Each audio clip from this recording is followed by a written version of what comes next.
Hello everyone, today we are going to introduce how to use the template mode and the IQ JoinMemos.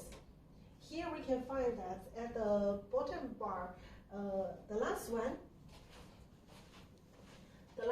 three dots, that we can choose the templates, that we can select our template mode. Here we prepared some of the templates, like for the design research, the brainstorming, the learning, game, and the project planning.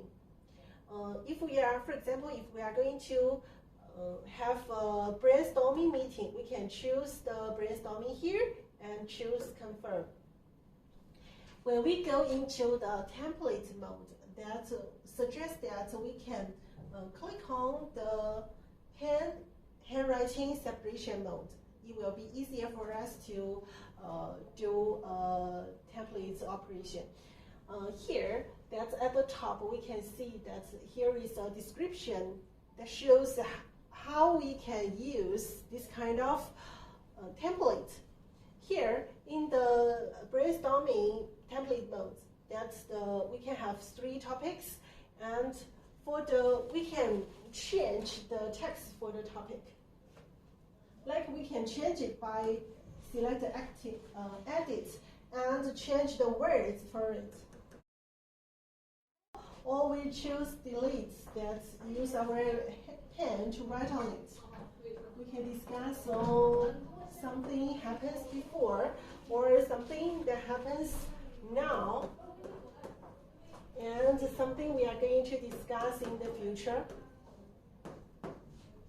We can change the topic in this way. And here, we also have the memos under the topic.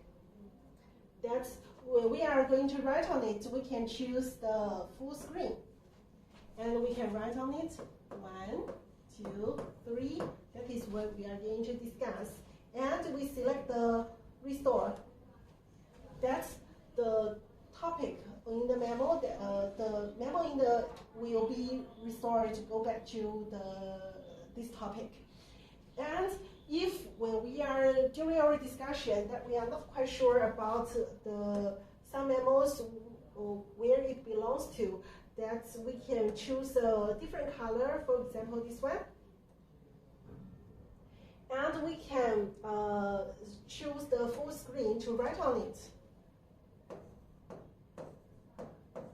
Like here, and go back.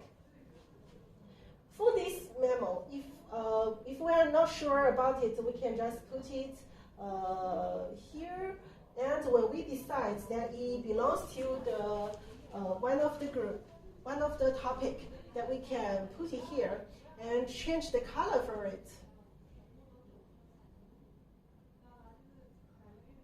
Okay, that's how we use for the template mode.